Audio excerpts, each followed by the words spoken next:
Hey there, happy Sagittarius season. This is your reading for your sun, moon, and rising sign placements between November 22nd and December 21st in 2025. Welcome back to Embodied Astrology. My name is Renee. If we have not met before, thanks so much for tuning in with the channel. Just a quick announcement before I get to your season ahead. My 2026 year ahead readings are now on sale. These annual readings provide in-depth insight and embodied integration to help you make the most of the opportunities and work skillfully with the challenges of the upcoming year's most important transits, retrogrades, and eclipses. And for the astro lovers in your life, these readings also make excellent gifts. And if you've been interested in getting a personal reading from me, now is your chance. Or you might be interested in getting a reading with one of my amazing students, who I will say are also quickly becoming my teachers because they are truly brilliant. And we've organized a raffle through Sagittarius and Capricorn season to raise funds for one of our beloved Jamaican colleagues at Embodied Astrology, whose family and community were intensely impacted by Hurricane Melissa. So throughout this month and next, you can enter the raffle by donating directly to one of the fundraisers we're supporting and sending us your donation receipt.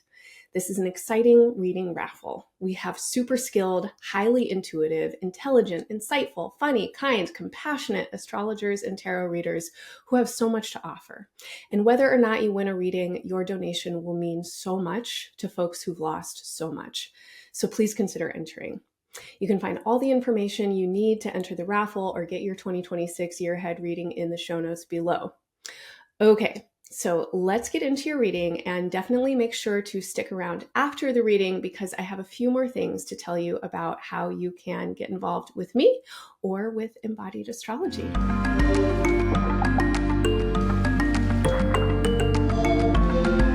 Hello, Aquarius. Welcome to Sagittarius season.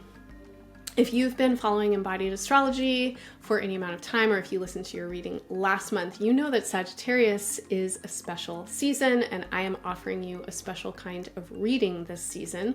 I'm not going to be doing my usual season ahead kind of forecast or sensing into. I want to offer you a guided journey instead.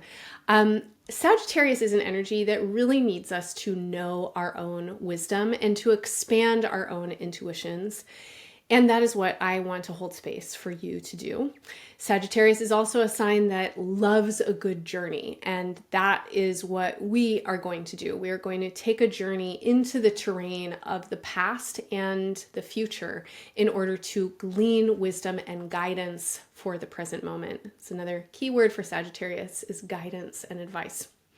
So grab a pen and paper, set up your space. Create some kind of time-space container for yourself so that you can actually go on this journey with me. I know that a lot of people tune in with these recordings while they're multitasking and in transit or something like that. That's great if you want to just listen and contemplate, but then come back again later and give yourself time for the actual practice. I do definitely encourage you to listen back to your Scorpio season reading. If you're multitasking, maybe that's something that you could do now. In the Scorpio season reading, I gave a lot of information that could be really helpful for the Sagittarius season journey. So you can find that link in the show notes below. And I'm just going to give you some kind of like basic astro data now to hold the container of our journey. So we're going to be working with retrogrades. I talked to you a lot about these retrogrades in your Scorpio season reading. As we get into Sagittarius season, we have 3 different planets stationing direct. The first is Saturn. Saturn is your ruling planet traditionally. And so whatever Saturn is doing is definitely important for you, Aquarius. And Saturn is stationing direct around the 26th of November. It has been retrograde for the last 4 months or so. It is stationing direct in the late degrees of Pisces. And by early next year, Saturn will be on its way into the sign Aries. It will not return to Pisces for another 29 years. Just a couple of days later, on the 29th, Mercury is stationing direct in Scorpio. Mercury has been retrograde since the 9th of November, and this retrograde is an interesting one in that it is crossing the line between fire and water, and in your chart, it is moving between places that have a lot to do with what you do in the world and what kinds of opportunities and relationships this opens up for you. And then just a couple of days after that, we have Neptune stationing direct around the 11th of December at the very last degree of the zodiac, which is the last degree of Pisces. Now, this is a really significant station. Neptune has a very long orbit around the sun. It's about 160 years. This is the first time in any of our lifetimes that Neptune has been in Pisces, and it is the last time in any of our lifetimes that we'll experience Neptune in Pisces. Neptune has been here since 2011, and Neptune and Saturn both made ingresses into Aries this year, but they've both retrograded back into Pisces. And as Neptune stations direct, like Saturn, by early next year, it will be off and into Aries. It will be there until 2038. And so this is not only, the end of its current retrograde, the last 5 or 6 months. This is also the end of a 14-year phase of Neptune in Pisces since 2011. This is also the end of, I think it's 156. I always forget exactly the the amount of years in any planetary orbit, but I think it's around there. This is the ending of, almost 160 years of something building since the last time Neptune was here. So in this guided journey, we are going to be really working with the retrogrades of Saturn and Neptune and Pisces. I'm going to offer you some details to maybe expand your imagination. Always take what works and leave the rest. Allow your imagination to roam and wander. And then I'll be cueing you to pause the recording and write some things down. And when I do that, please pause the recording for as long as you need so that you can write down all that is coming up for you and then press play again. And we will continue from there. Okay, Aquarius, please make yourself comfortable. Sit back, relax. If you want, close your eyes. If you prefer to keep your eyes open, let your whole face and brain relax as much as possible. And let's take some deep breaths together. Exhale all your breath out. And when you're ready, start to inhale from the back and the sides of your ribs. Inhale up through the center of your chest. Inhale all the way up to the top of your head. Maybe hold your breath just for a moment. And when you're ready, let it all go in a nice long exhale, sighing out. Sighing is medicine for our nervous system. So take a few more breaths like that. Deep inhale, long exhale. You might want to stretch or wiggle and help your body be comfortable as much as it can be right now. And then I want to invite you to start to bring your awareness into the back of your head. In the back of your head, there is a tiny, tiny little pea-sized gland called your pineal gland. This is the gland that regulates your sleep cycles and opens the liminal doorway to your dream life. And this is a gland that is associated with the energy of Pisces. So bringing your attention into the back of your head and into the space around the back and the top of your head. Imagine that your breath can extend all the way there, and that these breaths can start to open the space of memory and imagination. And we are going to journey now into the past.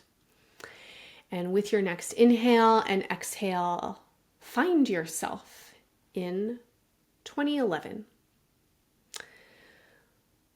As you hear that year number, 2011, the year 2011, what emerges for you in your memories first? Where were you? What were you doing? What was important to you at that time? In 2011, when Neptune first entered Pisces, how were you relating with your self-confidence? How did it feel to be you at that time when it comes to your sense of self-esteem or self-worth?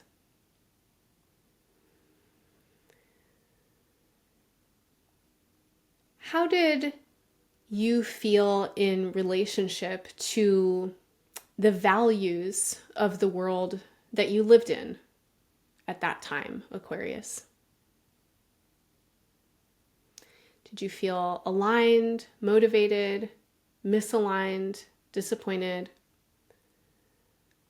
What was important in the world around you, according to the cultures that you're a part of, the communities that you're a part of, according to the sense of the world at large, wherever you might have been, the kind of dreams of the place where you were?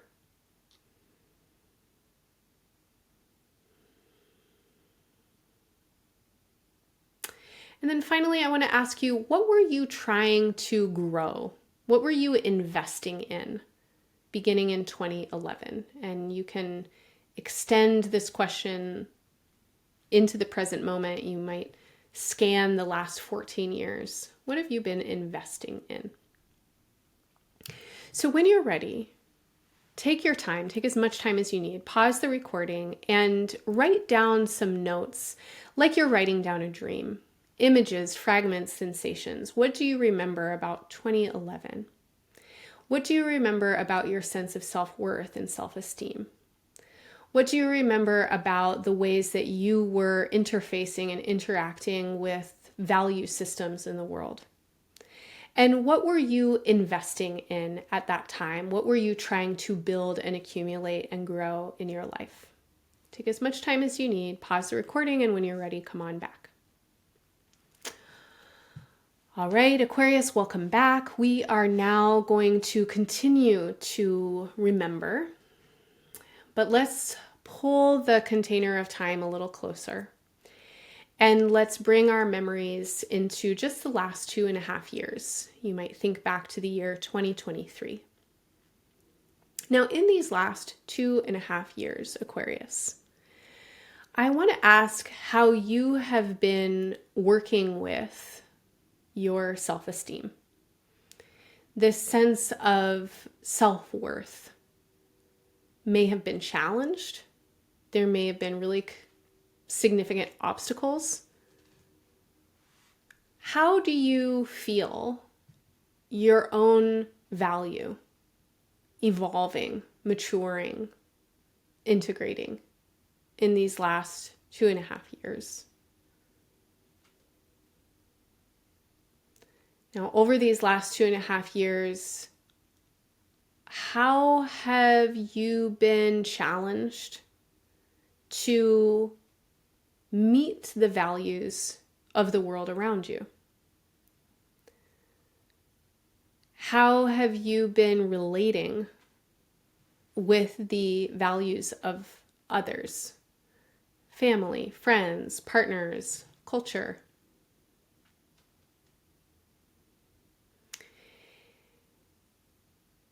How have you been measuring the space between your own values, what's most important to you, the value that you feel for yourself, and the values that you see represented and that you feel being upheld in the world?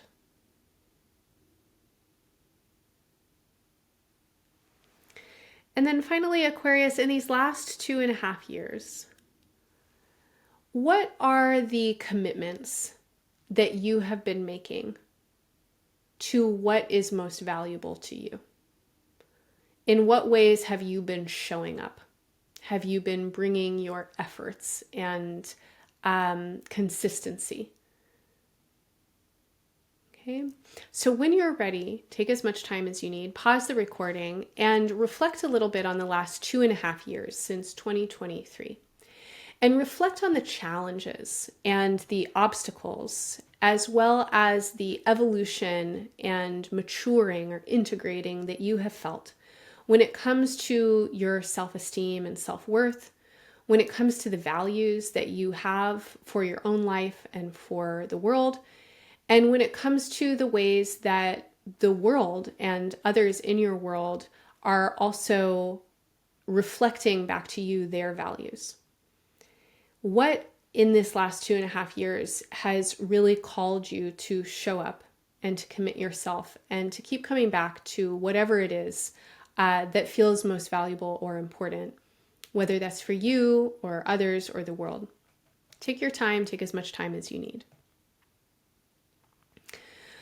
All right, Aquarius, we are going to close the portal of the past now. And so if you can breathe into your back body with a big inhale, and then as you exhale, really feel your own center, feel your own gravity and weight, and allow these memories of the past and any feelings that they might have brought with them to settle. And start to shift your awareness now into your front body. As you inhale, feel your chest open and your belly expand. Feel the air that touches the skin on your face. Feel the energy in the tips of your fingers and hands. And now let's begin to fantasize and imagine into the future. And as we imagine into the future, of course, there is so much unknown. There are so many things that we might be afraid of, that we might be already grieving. And there is a lot that could work out really well in ways that we cannot even imagine now. I want to encourage you to hold a healthy balance of pragmatism and fantasy right now. And I really want to encourage you to dream your biggest dream for the future and for yourself inside of it. And as we extend now into the future of Neptune's upcoming transit in Aries, that will last until 2038. Aquarius, can you even imagine the world 13 years from now?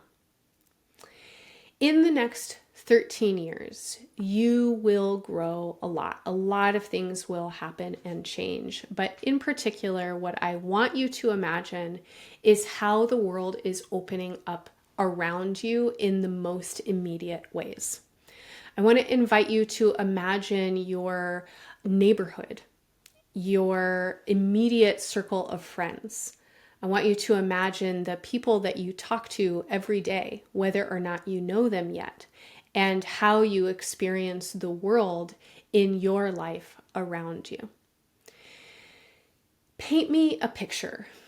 Paint you a picture, I should say, Aquarius. Paint a picture for yourself of the world in 2038 as it is immediately around you. And as you paint this picture, think about the kinds of interactions that you want to be having with people, the kinds of connections and conversations. What is the information that is being shared? What is the culture that you are creating together? Take as much time as you need, pause the recording, and write down some images and sensations and visions of this waking dream. In the next 13 years, what is the world that is being created by you, with you, around you, in your immediate locations, wherever they may be?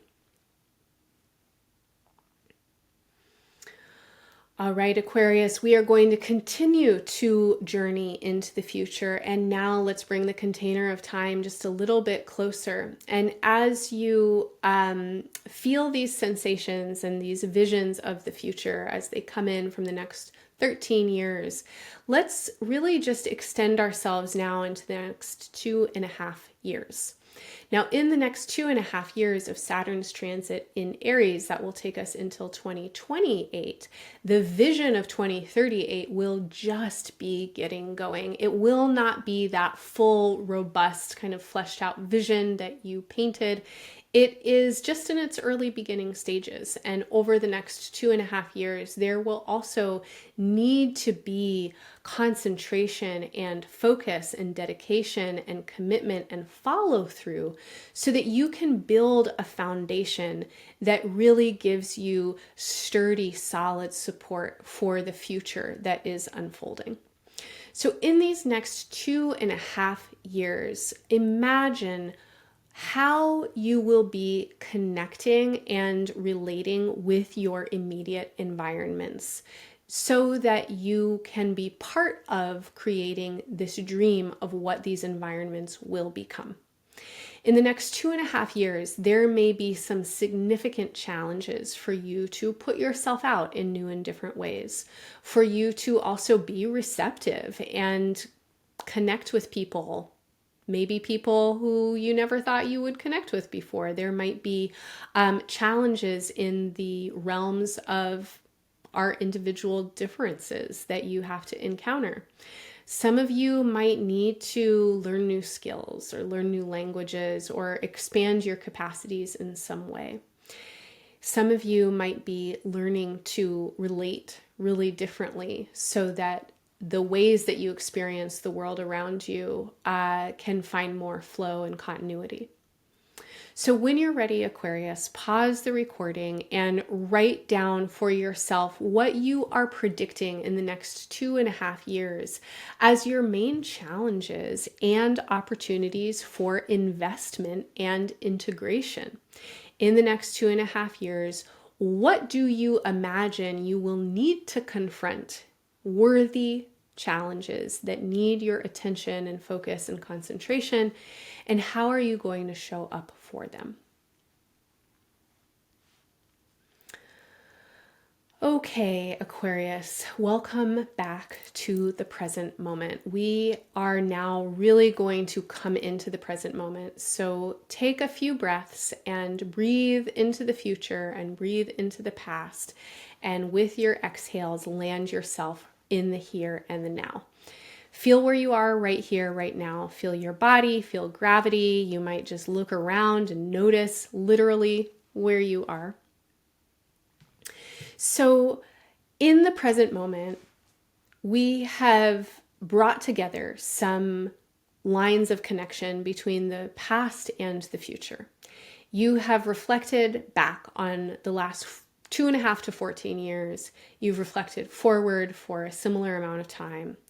Can you feel in the present moment how the past can meet the future and how the future can meet the past?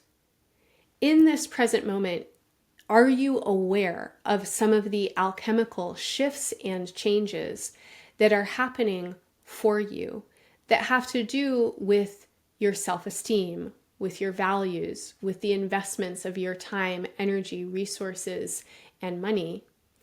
And can you feel the way that as you work on your self-worth, as you clarify your values, and as you invest in what is most valuable to you, the world might change around you. People might change in relationship to you. Your conversations and connections might shift. Whatever may have come through in these visits into the past and into the future, I want you now to really concentrate in the present moment for the next 4 to 6 months.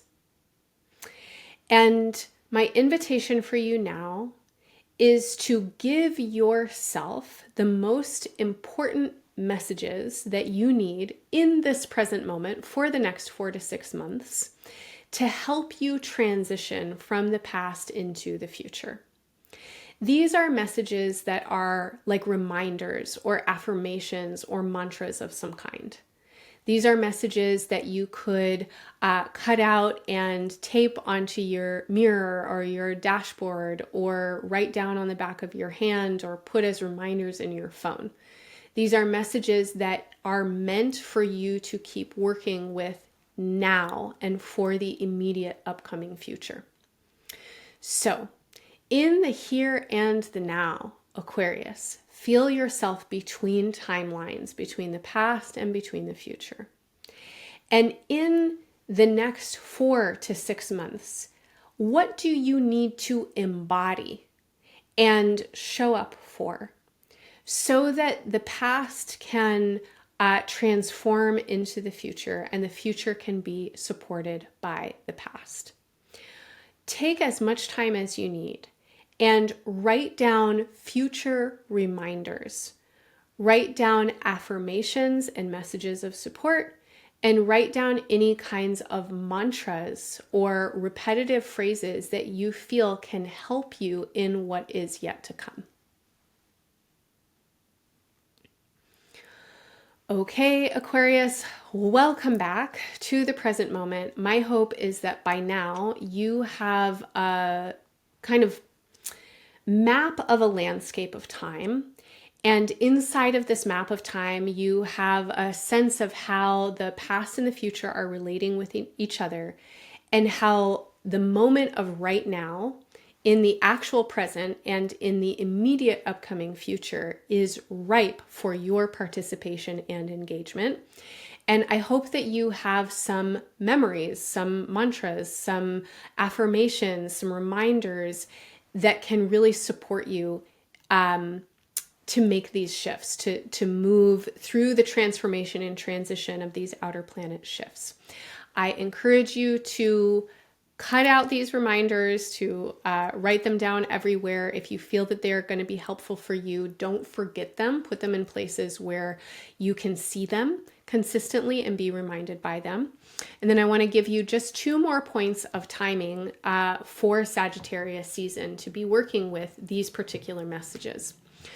So on December 4th, we have a full moon in your fellow air sign, Gemini.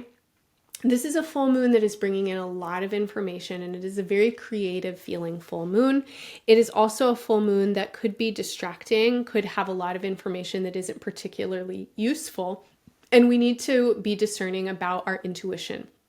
Is what's coming in actually helpful or not? So as we move towards this full moon, use the messages that you have written down as a kind of assessment tool to help you gauge the usefulness of your own thoughts and attention. And if you find yourself really focused or preoccupied with certain kinds of points of attention or narratives or ideas that are coming up, ask yourself, does focusing on these points help you in the ways that you need to be helped right now, according to the messages that you gave yourself? Are these points of focus important in the transition and transformation of the past to the future, or are they misusing your energy and attention? Use the guidance that you gave to yourself to help you direct your energy and what you put energy into, especially around the full moon. It is a very creative full moon for you. A lot can blossom and also be conceived at this time. It is a powerful full moon for, I'm going to say, a lot of times like the new moons are given to beginnings, but I'm going to say that this full moon to me really actually feels like some kind of beginning for you, Aquarius. I feel like ideas are starting to take root, and something is being conceptualized right now, conceived of. There's something that is starting to take shape that feels like it's full of possibility. My advice for you is to check in with your own advice and to really put energy towards the points of focus, particularly that help you concentrate your awareness in your most important values and in your self-esteem and self-worth. I think that will get you the best results around this full moon and can be really powerful orientations for intuition and creative guidance. We have a new moon on December 19th. This is coming just a couple of days after Mercury clears its retro shade. So Mercury will be in the clear, starting to travel fast. And then we have this new moon in Sagittarius. And just a couple of days later, we enter into Capricorn season. And as we move into next year, a lot of things start to shift. So this new moon is full of opportunity. It feels like you are really looking towards some kind of future vision around this time. I think a lot of you have done a lot of clarification and assessment. You've gone through some kind of transition over the last several weeks, and now something new is beginning. What is beginning feels also unknown. I think that many of you are coming into this new moon with a lot of energy, but also needing rest soon. And so it may be a period of time where something is culminating, something has put out a whole bunch, and now you need to contract and come back in a little bit so that you can reorient and integrate. But this is a very powerful period of time for you to be setting intentions around your hopes, visions, and wishes for the future. This is also a great new moon for socializing and connecting with new and different kinds of people. A lot of you have energy coming up in the upcoming near and far future. So over the next decade plus, a lot of you have a lot of support and energy coming in for new connections, new relationships, new friends, learning new things, really expanding your mind, expanding your vision and horizon. And I think that this new moon is bringing in some flavors of that. Now, what I do want to say is that this is also a new moon that is asking us to invest in real concrete change and to be aware of the ways that we might stagnate by choosing to stay complicit and conforming with the status quo. The status quo is alluring in a lot of ways, especially if we have any access to what feels like stability. And inside the status quo, there can be all kinds of comforts that we perceive that, feel like they might avoid some of the more disruptive elements of intentional change. But Aquarius, you need change. And it is a really powerful time to make intentional choices for change, even though intentional change is not always easy. At this new moon, I'm just going to say for some of you, are going to be choices that you need to make about doing the new thing that's a little bit of a risk versus doing the thing that you know how to do, that everybody knows how to do, that maybe everybody is doing, that you're supposed to do, whatever, that's easy to do, that's maybe comfortable to do, but you know it's not going to change something. Do the new thing. Use your messages. Allow the support of your vision to help you do the new thing around the new moon on December 19th. Okay, so Aquarius, I hope that this journey has been interesting and entertaining for you. I hope that you have found a couple of threads that feel supportive for your further contemplation and process. Keep working with these themes definitely throughout Sagittarius season. You could take them through the end of the year. Saturn and Neptune are moving into Aries. They're moving into their next phase. By early 2026, they're going to be conjunct with each other in mid-February, and that's really the beginning of something new that in your chart has a lot to do with what you are open to in the world around you. And your self-worth, your confidence, and your values are super important when it comes to what you're open to and what you're engaging with. So please give time for meditation and contemplation on those themes if that feels useful. I welcome your comments. I would love to know, how was this journey for you? What came through? Anything you want to share is welcome. Make sure that you follow, subscribe, turn on your notifications if you enjoy my readings so you know when the next ones come up. I put out season ahead readings every single month, usually around the 20th. And your likes and hearts and comments and follows really help me out and they make me feel good. So if you don't mind, please click that like button, leave me a comment, and I hope to see you in Capricorn season. I'm wishing you all the best in Sagittarius season, Aquarius. Bye for now. I hope you enjoyed your Sagittarius season reading. Thank you so much for listening. If you're still here and you enjoyed your reading so much that you want to play around with embodied astrology, with me, I hope you can join me sometime for my weekly virtual class, Somatic Space. You can catch me live on Zoom every Monday, where we tune in with the lunar cycle, solar season, and transits for the week ahead, and work with gentle mind, heart, body practices that prepare us to meet what's coming with skill and style. And you can always get the recording if you can't attend live. There's also so much more going on at Embodied Astrology, including our weekly chart reading study groups, which are amazing, nurturing spaces where you can learn about your chart and how to read charts for others through relationship and conversation. We also offer seasonal workshops timed to support you with current astrology. Our next upcoming workshop is in Capricorn season on January 3rd's Cancer full moon, and it's called Care is in Your Hands with Daniel Addy. I'm really excited for this workshop, and I think it's going to be very on time, as the astrology at that point is really encouraging us to care deeply for our inner worlds and take care of our structural support. Daniel is a longtime astrology lover and astrologer, as well as a fantastic body worker and massage therapist, and someone who I've been working with now for almost 5 years, and who has helped me so much in my personal healing path. Daniel is a Capricorn, and you might know that Capricorn's energy has a lot to do with our bones, skeletons, and postures. In this full moon workshop, Daniel will be teaching accessible self-massage practices that we can use throughout the year to tend to the parts and places in our bodies that are most prone to postural stress and pain. All of our offerings at Embodied Astrology are always sliding scale, with additional scholarships provided for those experiencing financial difficulties. So there's no excuse really to miss this workshop. Your back, your shoulders, your hips, and your neck, and maybe your friends' bodies will all thank you. So once again, find everything you need to connect with me and learn more about Embodied Astrology's offerings in the show notes or at embodiedastrology.com. All right, friends, thank you so much for being here. I am wishing you all the best in your Sagittarius season journeys. Bye for now.